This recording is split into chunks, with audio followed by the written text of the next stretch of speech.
All right. Can everybody hear me? All right. So I'm the last speaker here before the next break, so we'll get to it. So thanks for having me here. So, it was a good plug right before my presentation, right? So broadband makes this possible. And one of the things that makes broadband possible is optical fiber. And so that's part of what we're going to focus on today in my presentation. So I think we're often challenged to think big, right? To go big. I lived in Texas for 5 years, and everything's bigger in Texas. So for whatever reason, we often have this fixation on go big, right? So my presentation is actually going to focus on thinking smaller and how thinking smaller can enable broadband deployments at lower costs. And that's really what the focus of the presentation is really just how to potentially lower the cost of deploying broadband. So this is really interesting fact. So Corning actually invented the low-loss optical fiber over 45 years ago.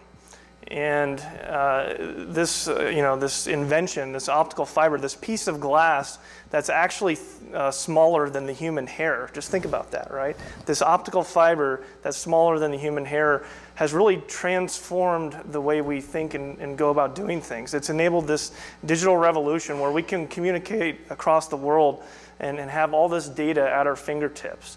So it's a pretty important invention. And one of the cool things is that we actually have the notes of the 3 inventors that were working on this back in the early 70s.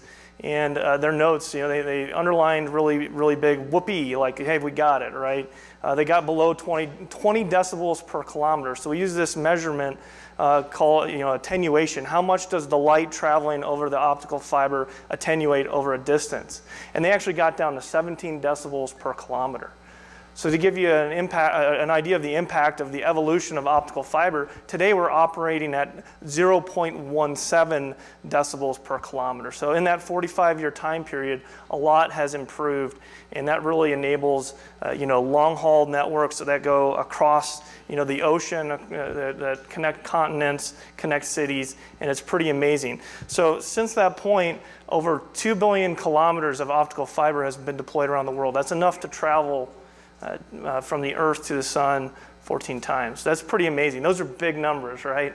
So one of the things that we're going to focus on today is how Corning is actually thinking much smaller. And we've heard a lot of presentations today really focused on how bandwidth is growing and how all these cool applications and different things that are being developed can really improve our lives, improve the economy and things like that. So we're going to talk a little bit about how maybe broadband can be deployed more at lower costs and improve your economic situation in the area that you live. So here's a quick agenda. Now when we say smaller, what we're really going to focus on is an optical cable that is significantly smaller than a traditional optical cable. And we use the term micro cable to describe that. So if we take a lesson from Europe, actually, in recent history, we have a global footprint and have many customers over in Europe. Europe has actually, the demand for growth and the use of micro cable has grown significantly.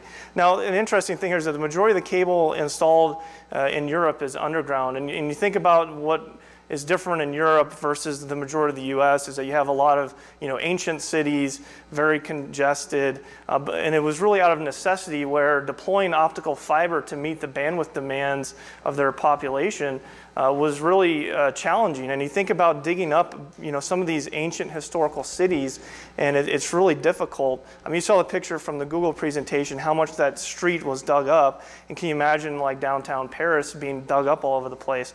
So they have a lot of these duct systems that are laid out under the ground, and how could they reutilize any kind of existing space there to deploy optical fiber at lower cost in a quicker manner? So this is a really interesting lesson, right? We should respect history and learn from other areas and how they were able to do things. So if you look at, we've had a lot of presentations on how many billions of network devices. Our number's probably wrong based on some of the presentations from earlier today, but whatever it is, there's a ton of IP growth, right? Traffic is increasing. That we know is true. And one of the other things that we're starting to see is while fiber is driven deeper into the network, so that's closer to your home, closer to your business or wherever you may be, getting these small cells that were mentioned down into cities to help increase coverage coverage in wireless networks. As that happens, more and more areas are going to need to go into the underground. So the majority of the deployments that are happening today are typically in the aerial plants, so along telephone poles, because that's low-hanging fruit. That's easy to work with. All right, if you ask anybody that has a network or has deployed product, out in communication networks, they tell you, oh yeah, aerial is really easy because it's easy to get to. And when you go underground and have to dig, that's what really becomes prohibitive in terms of cost and the speed to deploy. When you have to dig, it gets expensive. So we're seeing some areas go more towards underground for different reasons. In areas along the coast, which really doesn't affect you here, they're going towards the underground because hurricanes can come in and wipe out your network, to tear all the poles down. Think about tornadoes. Think about wildfires. Could come through, sweep through an area and tear up the whole network, take out telephone poles. In other areas, it becomes more of an aesthetic thing. If it's under the ground and people can't see it, then it's not as big of a deal. If it's above the ground, they can see all this. Some cities don't want that. So it's kind of an interesting concept. It's hard to do, and some people are pushing in that direction for various reasons. So with that, smaller cables with higher fiber counts are a necessity to operate in that space. So what are micro cables? If you look at this picture here, a traditional loose tube outdoor cable, 144 optical fibers in it, which are these little dots here, is about 15.8 millimeters. And the rest of the cable is really designed to protect those optical fibers. So it's a plastic tube surrounded by more plastic with a fiberglass rod in the middle. And all this is really designed to help protect that optical fiber as it gets deployed, as it's sitting up on the telephone poles and operating over a network. So micro cables are about half the size and significantly less weight than a standard cable. So you see here, we shrink 144 fiber cable from 15.8 millimeters down to 8.1 millimeters. So we're going to talk a little bit about how we do that and what kind of enables this and what kind of potential it has to lower costs. So in a traditional deployment, you'll see one of these larger ducts. This is about 1.25 inches in diameter, a little bit over that. And a traditional loose tube cable can get deployed inside of that. You may or may not be able to fit something else inside of this at a later date, depending on what you're doing. But this is kind of a typical deployment. So about the same size here, it's about 1.25 inches in diameter, enables you to put these micro cables in where for a same fiber count, you can now fit this basically in one of these and have a whole bunch more room. So that enables greater capacity and a kind of pay-as-you-grow model. If you don't know what the future holds, I mean, who would have predicted some of the bandwidth growth, that we've seen 10, 20 years ago? If you don't know what the future holds, this gives you the ability to put in a duct system that enables you to get the same amount of optical fiber in and then have room to grow in the future as new needs arise. So this further evolution is really driven by 200 micron fiber, where now this cable, traditional loose tube cable with 12 fibers in it, is 10.5 millimeters. We're able to get 288 optical fibers in a cable that's smaller, 9.7 millimeters. So that's a significant change in density and a significant improvement in total bandwidth carrying capability. Think about how much bandwidth carrying capability. It's nearly, one of those optical fibers has nearly unlimited bandwidth capability. The limitations don't really rest in the optical fiber. They rest in the networking systems as a whole, the electronics, the lasers that actually transmit the light. So it has an amazing amount of bandwidth capability in just one of those. And now here in a cable that's about this big, we've got 288 of those optical fibers inside. So the evolution of optical fiber, so that, back in the early 70s, they were making multi-mode fiber, and it has evolved into the predominant use now is in single mode fibers. And those fibers are about 250 microns in size. So we talked about it's actually smaller than the human hair.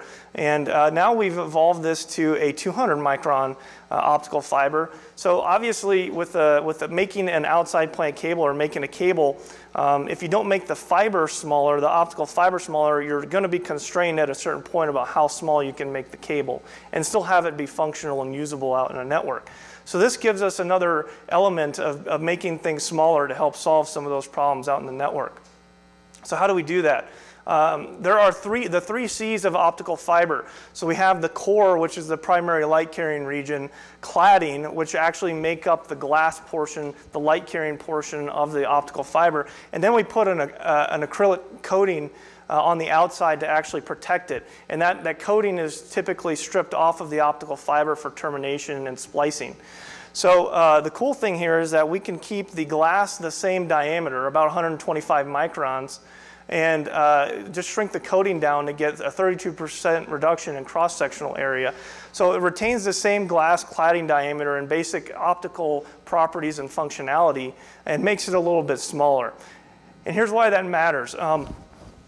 You look at a 144 fiber micro cable using a 250 micron fiber, we're able to take, that's 8.1 millimeters in outer diameter, we're able to take that same structure, about 8 millimeters, and get 216 optical fibers inside of it. And we're able to actually shrink a 144 fiber cable down to 6.3 millimeters. So you look at the amount of density and the increase in fiber count, that's what 200 micron fiber enables. So it could be the difference between you actually having to deploy more or being able to do something at lower cost. And we'll show why that matters. So the 72 fiber standard optical cable you see here is about 10.5 millimeters, and we're showing you a 144 and a 216 fiber micro cable. So you see that how much more fiber we're putting in a given space. So a traditional duct would have a capability to do like 432 fibers. But here now we have the capability in the same structure to do 1,008 or up to 1,512 fibers in the same space. That's a lot of bandwidth, okay? That's really a lot of flexibility and capability in a given space. And that density really has the potential to lower costs. So why do this? What's the big deal here? If you look at costs, and this is just one data point, I bet if you did a survey you'd see a wide range, but it can cost up to $30 a foot just to go out and dig out in the network. And that is oftentimes prohibitive for some people to be able to actually go out and deploy more optical fiber.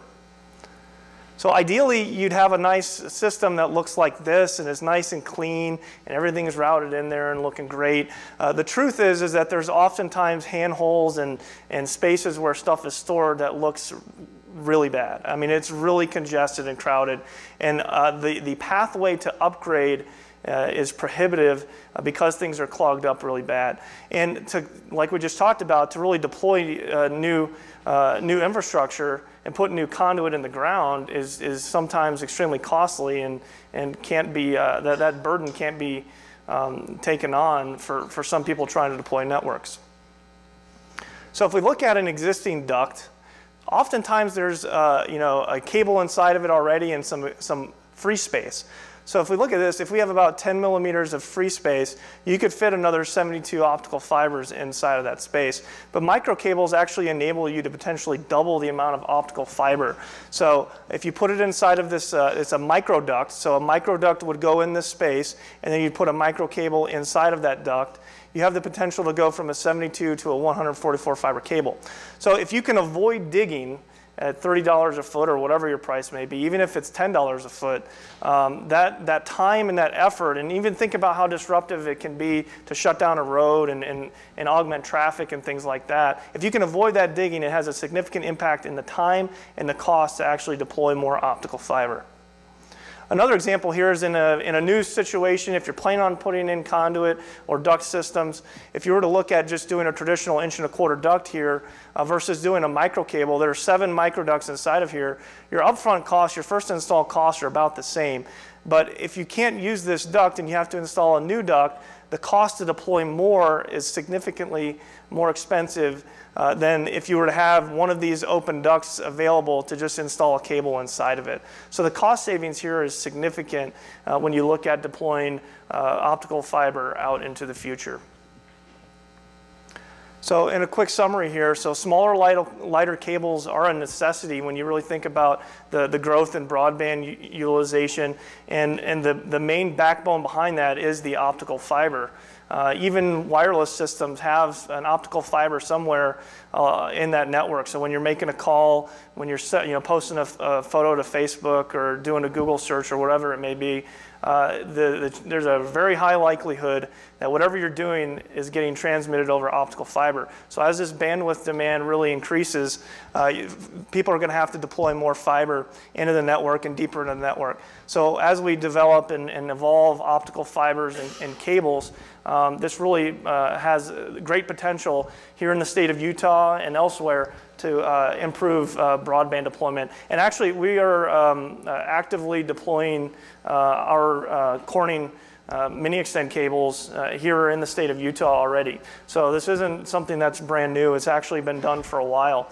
So we're just seeing a need for it really because more demand for bandwidth is driving more optical fiber to be deployed into networks. And I got one more slide. I'm almost done. If we can get it to come up. Almost there. Okay. So this just shows you kind of the broad portfolios from 12 up to 288 optical fibers in our mini extend product portfolio, and it features our latest and greatest innovations in optical fiber too, with that really low attenuation that can help carry a lot of data over really long distances. So thank you very much, and I think we're ready to go on break, right? All right.